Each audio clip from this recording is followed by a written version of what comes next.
Hello and welcome to the ONTIC Connected Intelligence Podcast. I'm Chuck Randolph, ONTIC's Chief Security Officer. Join us as we delve into valuable insights and practical advice that will empower you to navigate the complexities of modern corporate security and risk. We're here to share knowledge from experienced leaders and innovators in the field. All right, get settled and let's dive in. Jonathan Wackrow is the Chief Operating Officer at Teneo Risk and Global Head of Security at Teneo, where he leads enterprise risk management and advises CEOs, boards, and leadership teams on corporate resilience and crisis preparedness. A former U.S. Secret Service special agent, he served on the Presidential Protection Detail, managing high-level security operations worldwide. Jonathan is also a CNN law enforcement analyst, a recognized authority on enterprise risk, serves as a commissioner on the CSIS Commission for Hostage Taking, and as the former chair of the ASIS International Executive Protection Council, which is outstanding. By the way, thank you, my friend, for your service to the community there. Jonathan, welcome to your first ever ONTIC Connected Intelligence podcast.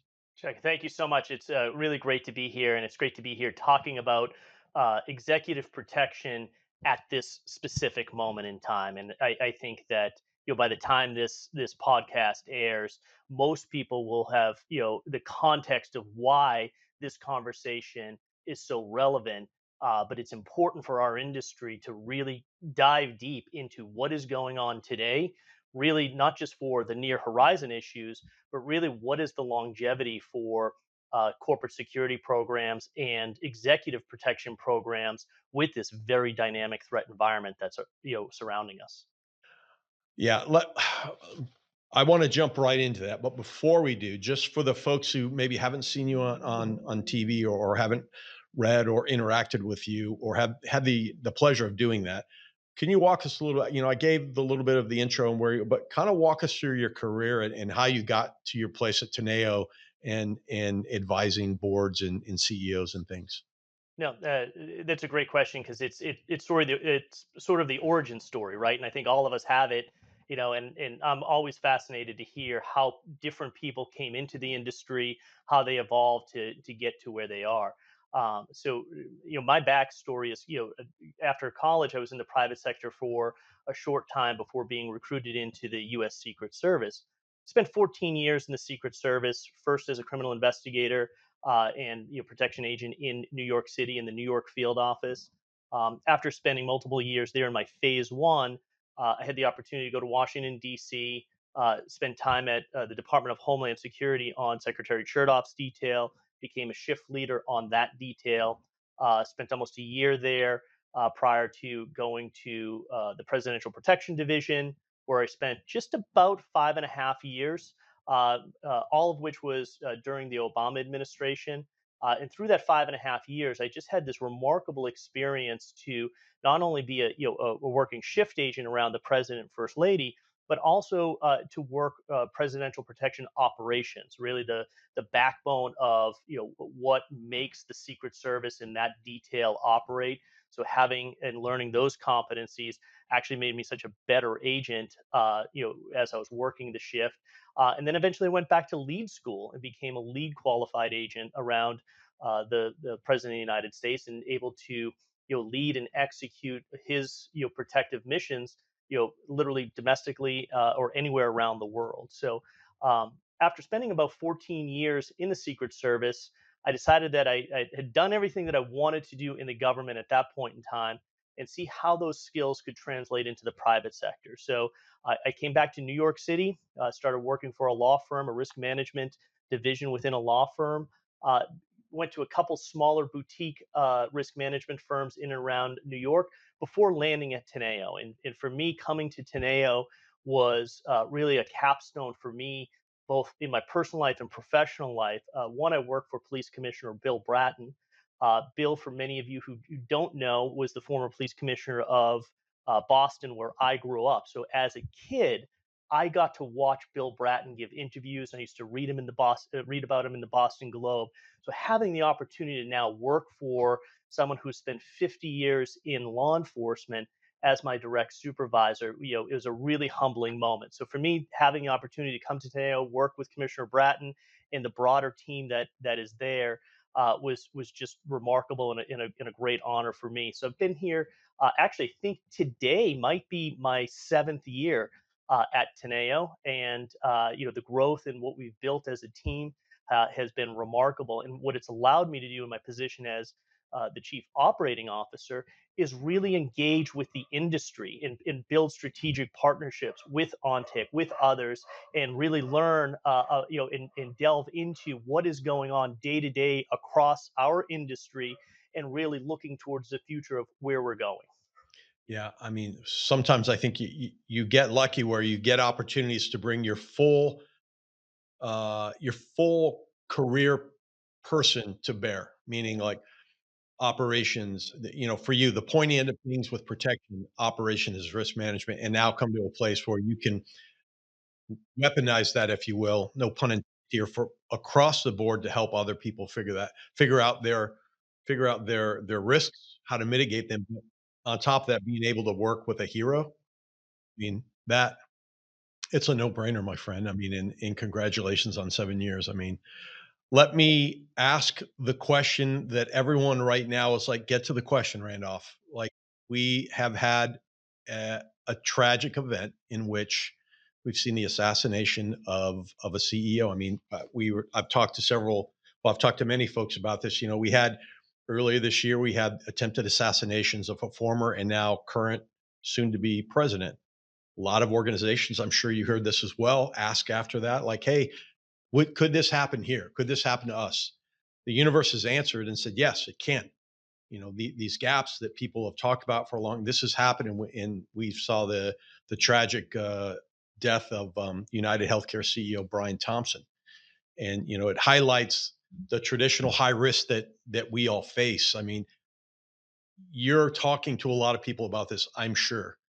And how are you talking to them? How are you advising them to adjust their threat assessments, their teams, and the way they do things? Well, the first thing I say is just reminding everybody that threats never remain at rest, right? They're constantly evolving. They're constantly trying to find that pathway to exploit a vulnerability. So, with that as the context, when I'm talking to corporate security leaders, executive protection leaders, I'm reminding them to go back in their risk profiles and their threat assessments, really reassess both the static and dynamic factors that they use to contribute to those assessments.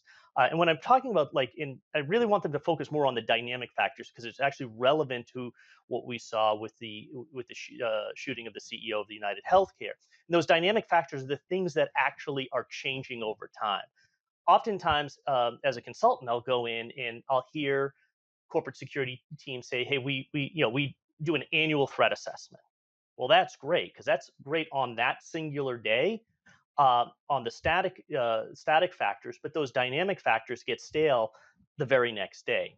You have to keep constantly going back and reassessing those changes, and regularly evaluate what are the threats to the executives. I think when you start looking at what happened with United Healthcare, considering the factors of industry controversies, right? Like what is happening in that healthcare sector, the focus of those individuals and leaders, from really disgruntled customers that are out there that really feel that they are being taken advantage of. That coupled with public sentiment, and in their position within the company, they become these really attractive targets for hostile and nefarious actors. So going back and looking at what do those dynamic factors mean to my threat assessment is really critical, because then it allows you the ability to scale up. It gives you the rationale to change your protective, sort of structure, add to it, add more protective intelligence, add more EP agents, be able to respond to that, changing dynamic quickly because you're using a threat-based paradigm. You're almost doing it in real time. Well, I mean, I'm often like, I mean, that threat informed, I can say it here on the podcast because these are our people, threat informed, intelligence driven, operations led. I think if we were in a less technical group, I'd just say, risk informed, operations led. But I think you're absolutely right. Like, what's the zeitgeist we live in right now? Not just me as an individual or a CEO, but my organization, my industry. What is it living in? Or I guess what's the meta? Um, and then from that, what's the data points I can pull out, the insights from that to create action so that the individual on the ground now is enabled to make a risk based decision. Because I think a lot of people probably got phone calls and said, I need, what should I do? And their answer was, you need more bodyguards. Well, that's not necessarily true. That, that's that's exactly it. Like you hit that point of marginal utility, right? There's only so many people that you can add to a detail before it becomes detractive, right? Before you start losing that value. The value comes from understanding exactly what the threats you're facing each day are, how dynamically they can change, and being able to adjust your program to match that threat environment. But that's very difficult. I mean, think about just the pressures that EP teams are under every single day. CSOs, their leadership team, how they're trying to execute. It's easy as a consultant for me to come in and say, "Hey, do this, do this, do this." It's hard to put that into practice in some organizations. You can't just turn the switch on overnight. So corporate leaders right now, in specifically CSOs, they have a really challenging job ahead of them, right? Because they're trying to manage up to the C suite and talk about what is going on right now and what these threats and the threat environment looks like for them, while trying to manage the pyramid that's underneath them that's trying to execute on it. And both are very hard. They're very, caught in the middle. Well, think about it. You hit on something earlier as well. Like, look, you can go out and I'm going to use a purposeful term. You can go out and get bodyguards right now. I can get probably you or I could probably get 50 on the phone right now. But is that sustainable? Because now, if they're going to become part of an sustained embedded team, or you're going to bring them over to a full time team or something, now they need to be training, culture, all these ramp up things, and that could take up to 8 months to get somebody fully focused in understanding of that operational environment they're in, as opposed to the I'm here in the moment to protect you. And then I think at some point you have this issue where, and you saw this in 9/11, you saw it in Fukushima. You name your crisis, and I know you see this as a crisis manager. We're going to invest right after the issue. Well, we failed to have a good conversation, so within a quarter we start to uninvest in that because now we've lost the story, or we've lost the narrative, so Well, to that's the protection paradox, right? It's, we've identified the problem, we're going to over index on it, we're going to build these structures and processes, then nothing happens, right? And then all of a sudden, because we built so quickly without adding value or discussing what the value is, it's exactly that check. There's a diminishing return. And then all of a sudden, everyone's questioning, well, why do we have to spend the money on this? Or why do we need this? Nothing has happened. And that's the challenge. You don't just you should never just react to a situation. If you are doing that, you have to discuss what is that value proposition. If I'm a CSO or the head of a detail, every action that I take, especially post incident, has to be value driven. Otherwise, people are going to see that you're empire building, that you're just trying to go for more resources. I mean, listen, everyone in the world wants more funding and more resources, but how do you use that that's sustainable for the future, that continues growth? That's the secret sauce right now. Well, here's an interesting question for you, Jonathan, both as a former lead for the presidential detail, but also someone who advises companies across the board. Somebody comes to you, I'm a seasoned CEO. I'm going to get to I'm a brand new CEO later, but I'm a seasoned CEO, and I come to your office. I've experienced this myself in a former life. Knock on the door, door opens. Hey, sir, how you doing? Great. What do you? And I say, what do you need right now? What's your answer to that? Like, you as a protection owner, for me, the CEO in an organization, I walk in and say, "Hey, this just happened." We talk about it for a minute. I'm like, "Jonathan, what do you need right now?" Or what do we need right now? In that conversation, what I need is for you and I to be on the exact same operating plane. We both need to understand that, corporate leadership, whether it's the CEO, the CFO, whoever is potentially at risk, is intrinsically linked to organizational stability, right? So with that as the baseline, now let's go forward and have a conversation about how are we going to protect our corporate leaders and why that is important. And it's important because it reinforces our own corporate resilience structure. It safeguards our reputation. It really builds the confidence of not only our employees, but for publicly traded companies, the shareholders. So if we can have that conversation first, then talk about the threats that we're facing, right? Because this is a shared fate, right? If I'm protecting the CEO of an organization, her or his safety is my fate as well, right? So I have to make sure that we're operating in unison and we clearly understand what we're going to do together, to protect not only that individual but their role within the organization moving forward. Then we can get into the tactical considerations of, hey, in the short term, we may need to add, residential protection agents. We may need to go to a different model where we, have counter surveillance teams that operate in conjunction with our over protectors that are working with the protectee at the time. But you can't get into that tactical if there's inequities in the way that we're actually thinking about how this program actually operates and the value that it brings to the organization. So let me ask you a quick follow up because there's folks out there right now who probably know they're going to be asked this question, or they've been asked this question in an email, or they've been told, like, we want you to come and brief the CEO or have a discussion. I mean, how would you tell them to prepare that value proposition that you're saying? Like, look, protection is a team effort, it's an enterprise effort. You just happen to be part of the response of protection. But I think there's something. I think you're making a valuable statement in there, or an important statement that says, "Let's you and I get on the same page." I mean, how should I not, like, you've had the question? How would you advise somebody listening to this right now to prepare to respond to that question? Well, they have the answers to the test, right? They know the value that they bring to an organization. What we have seen is that oftentimes their voice may not be heard or may not be understood. So in that instance, if they feel uncomfortable going directly to the CEO saying, "Hey, we need to have this conversation," because they may have had this conversation 5 times before and it just didn't resonate. Right.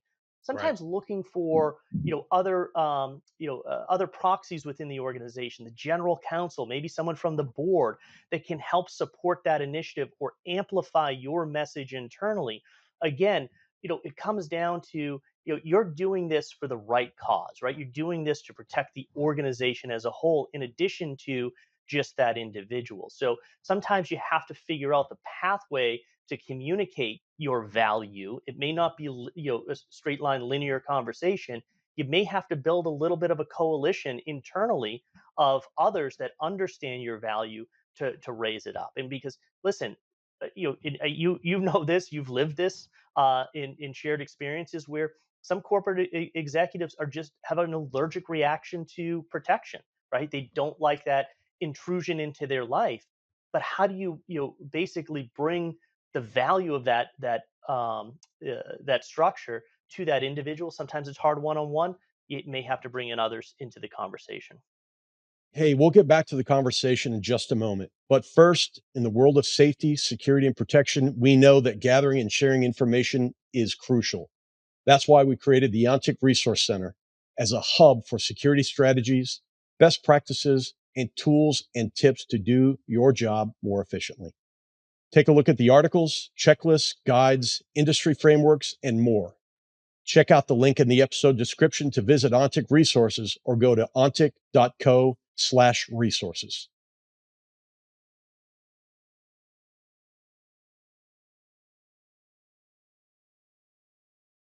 I mean, that's, at Ontic, we often talk about connected intelligence and, connecting across, security across the enterprise. And I think this is a perfect example of that too. Like, look, incidents happen, a CEO's assassination is certainly a terrible example, but there's other incidents that happen. The door opens, and, they always say, like, get a seat at the table. And I've always thought, like, just don't get kicked out of the room after the crisis, because I think you're onto something there in terms of like, look, be seen as an enabler, be seen as someone who's thinking about, look, we're protectors by trade, we're business folks by necessity, but that necessity helps us get into the room, helps us occasionally get at the table. And you're onto something about, look, go find your champions. I mean, how does somebody find those champions? You know, is it an executive assistant, like you said? Is it the general counsel? Is it somebody at the board, or is it a consultant that comes in and helps identify, like, you have something over here that will help you. You just need to listen to them. Yeah. Well, selfishly, I'm available for those conversations, and I can provide my number and email later on. But sometimes it does, and I say that a little bit tongue in cheek, but sometimes it does take an external validator, whether it's outside counsel, a consultant, some advisor to the CEO, to really reiterate the same thing that you're saying, maybe just in a different way that lands differently with the CEO, so they actually take pause and start listening and understanding that value. So let me shift gears here just for a second. Like, now we've talked about the issue, and then maybe incident on the moment, in fighting through that moment and staying resilient. Like, how should we think about these types of actions in a forward looking aspect? What I mean by that is, how do we stay ahead of the risk? How do we stay in forecast mode? And how do we not get kicked out of the room? Well, the the way you don't get kicked out of the room is you need to be well informed, right? And the way that you're going to be well informed is by really having a robust intelligence program, right? Need to understand, as we talked about, those static and dynamic, factors that are in your threat assessment. You have to be constantly on top of what is changing and being able to articulate that to all of the stakeholders involved. Let's say that you identify some ideological narratives or changes that directly impact your protectee. Well, you can't wait on that, right? That information needs to come to you very, very quickly. You need to then develop the appropriate plan to mitigate any emerging risk or identified vulnerability, and then be able to quickly convert back to the stakeholders. Hey, this is what we're seeing. Here's our plan. This is what we're doing. That is a threat-based methodology, right? That is using protective intelligence as a strategic tool to initiate a strategic decision. Um, that is literally the foundation of any EP program, or it should be at least. Yeah, I absolutely agree with you, and I remember a time early in my career when protective intelligence just wasn't used that much. There was the idea of intelligence. Often it was a piece of paper that I slipped into my suit pocket. Things were very binary. Things were very after the fact driven. And now, we're in an environment that's so dynamic and fluid, and we have supercomputers at our fingertips in communication devices. I think you're absolutely right. Any program must be infused with protective intelligence. And I think just going back to just going back to the situation with the CEO of United Healthcare. Think about the hours, not days, but the hours after that assassination. What happened online, right? You saw this overwhelming response. Unfortunately, it was the wrong response of people who were championing the shooter. They were focused against not only United Healthcare, but the healthcare industry broadly, right? And then you started getting into a whole movement of corporate greed. That by noontime on that day, you had hundreds of thousands of people animating around and against corporate leaders, and it's only gotten worse from there. So my point is, think about how fast that threat environment changed, not only for corporate leaders in the healthcare industry, but the financial services sectors and other key business leaders around the United States. They're targeted now, and they're receiving death threats every single day. But that happened instantaneously. Why? Because the digital domain allows for the rapid dissemination of information, both good and bad. But and that speed at which those threats can travel and metastasize is such a challenge for corporate security leaders, EP teams, that EP agent that's on the door of a car getting ready to walk out, walk with a protectee. they may not realize how fast that threat has traveled and how it affects their role in that moment on that day. And that is a significant challenge for our Think industry. about all the people that are on the edge of radicalization. And I use that term broadly too, or self radicalization and just pushed over the edge by something like that, that are now, I mean, I'm uncomfortably comfortable saying right now someone else is probably planning something. Would you agree with that? I would absolutely do. We're I mean, thinking about it for sure. yeah. Well, listen. I think what I've talked about a lot about the pathway to violence for people, right? Like, there's a lot of people who are starting off right now with a grievance around something. Let's just take healthcare for a moment. Why are they all of a sudden having these ideations of violence? Then how do they get into the planning phases? How do they get into the practice to then transcend into the act of physical violence? We used to see that as sort of a natural, pathway, of escalation where someone individually was moving along.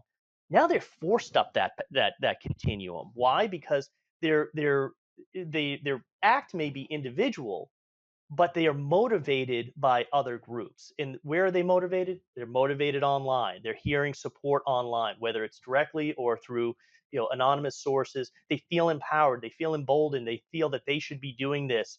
It's very narcissistic, by the way, but that's what's happening, and we're seeing like this individual. Yeah. I mean, often I going to see what I want to see. So I'm in an echo chamber and the algorithm's going to feed me. And I'm sitting here thinking about it. Like, I don't like Jonathan Wackrow. I don't like Jonathan Wackrow. Which I is a actually like, common theme, by the way. It's you're not alone.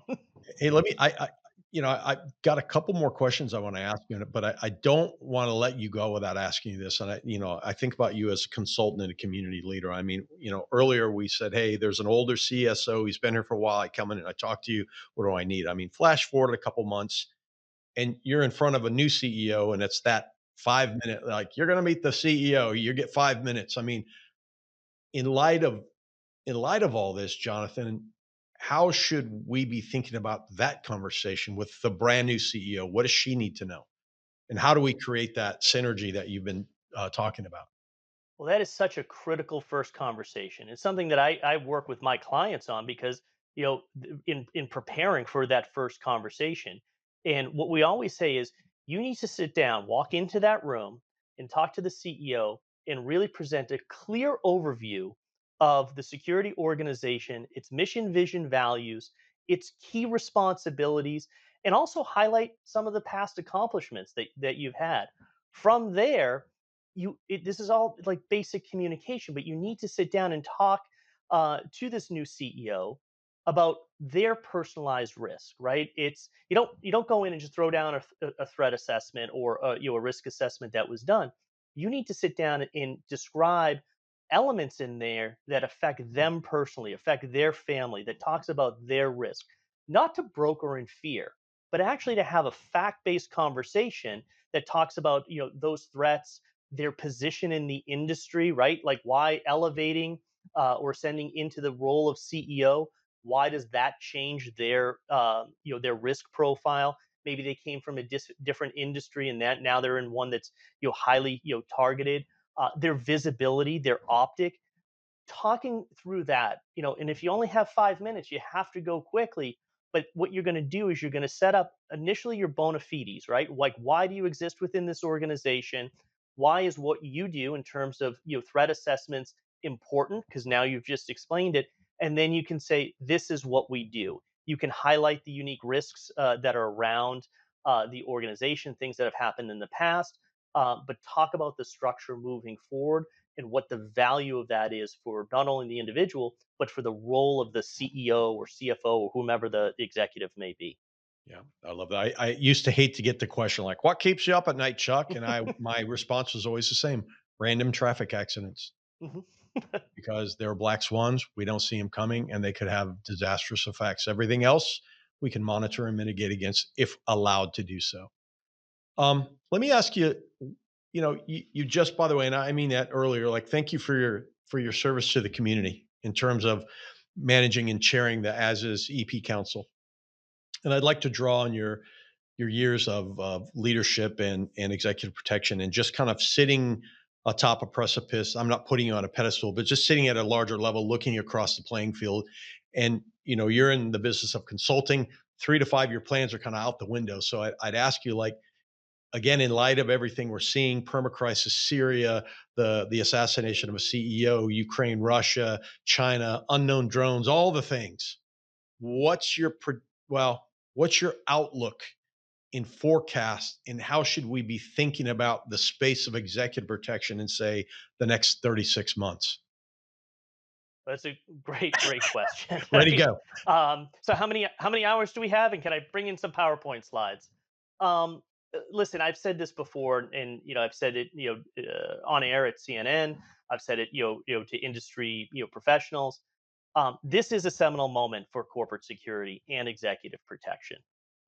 Like no other time that I can even think of has so much focus been put upon our industry. So, how we respond will literally dictate the future of how we are positioned within organizations, right? And again, throughout our conversation here today, we're talking about the value proposition, right? If we take this moment to be opportunistic, right, to empire build in the wrong way, to try to get things that are unattainable for our organization or our position, we will be seen purely as a cost center, purely as just being opportunistic for the moment. But if we take pause and elevate our own personal positions, no matter what role you have in EP, whether you're a practitioner, whether you're a provider, or you're a purchaser of services, everyone needs to stop and think about how are we positioning ourselves within organizations to the value proposition, not just to the protectee, to the CEO, but to the overall organization. And again, it goes back to focusing and rooting everything that we do in a threat-based methodology, right? Because that's the factual conversations that we can have, right? Everybody wants to run like these massive programs and high speed, low drag, and that's not the reality of our industry. There are components of it that have that, but a lot of it is just the daily grind of what we need to focus on, making sure that we're getting from point A to point B safely, securely, that the executive is safe, that we've maintained the resilience of our organization, doing it professionally on a threat-based methodology, talking about that constantly to different internal stakeholders, the general counsel, the risk management team, the human capital team, talk about what we're doing, why we're doing it. Again, having that value proposition and doing it across our industry is extremely important. This isn't the moment for social media warriors to come out you just laugh, and you know exactly where I'm going with that. That diminishes our industry, right? That I don't need to see somebody you know doing these like high speed low drag dynamics with firearms on a range and talking about their. That's not what EP is, right? EP is sort of the professional warrior within an organization that's out there to truly protect the reputation, the organization as a whole, the people, the process, the technology that makes an organization what it is. That is the value. Focus on that. So if we do that, the outlook for our industry looks really good, right? Because as you said, getting a seat at the table in the moment of a crisis is not difficult, right? Everyone's going to marshal around. Keeping that seat is the challenge. And I think if we're able to really position ourselves and elevate within organizations that everyone sees the value, then we maintain that seat, we have a voice, we expand our role organically within the organization and the industry.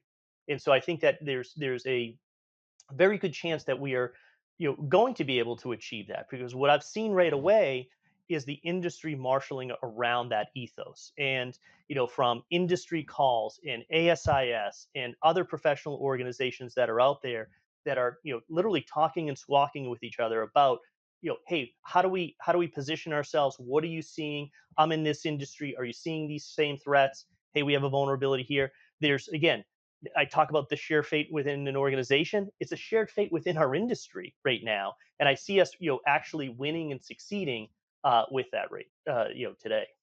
Yeah, I love it. I love it, and I wholeheartedly agree. Let me ask you a question we ask everybody that comes on, and I think you've answered it throughout, but tell me what connected intelligence means to you.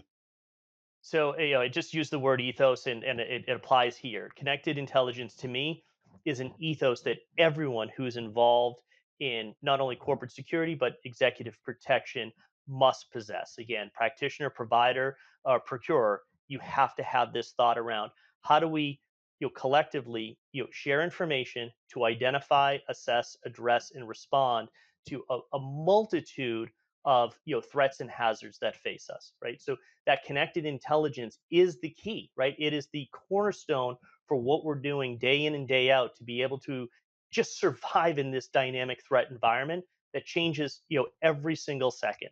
Connected intelligence is critical. I love it. I love it. My friend, aside from CNN and news and other media, where's the best place if somebody wants to follow more and kind of be in that Wackrow tribe? Is it LinkedIn? There's someplace else? Across social media, Instagram, Twitter, I'm always posting. I have a website, wackrow.com. Pretty straightforward. I post everything there. But again, I'm always available. One of the things that again, my role at Teneo as the COO has allowed me to do is really delve into the industry and make strategic partnerships and connections that to me are invaluable. So I'm very humbled that I have this opportunity to spend time across our industry, help every single person. I think you and I know so many people having those conversations every single day around helping them out, sharing ideas, sharing thoughts, and how do we progress together as an industry and individuals is so important to me. So I always welcome the outreach from anybody in the industry. I love it. And I'm grateful for you, my friend, for everything you're doing to professionalize this great industry. Uh, Jonathan Wackrow, thank you so much for being on Ontic's Connected Intelligence podcast. Thank you so much. I appreciate it. I hope you have me back soon. But this has been a great experience. Thanks, Chuck. Thanks for listening in. To find more episodes, visit us at ontic.co/podcasts. Don't forget to rate and subscribe on your streaming platform of choice. Know someone who would be a great guest or have questions you'd like us to answer? Email us at podcast@ontic.co. This episode was produced by the mighty AJ McKeon. This is Chuck Randolph. Until next time.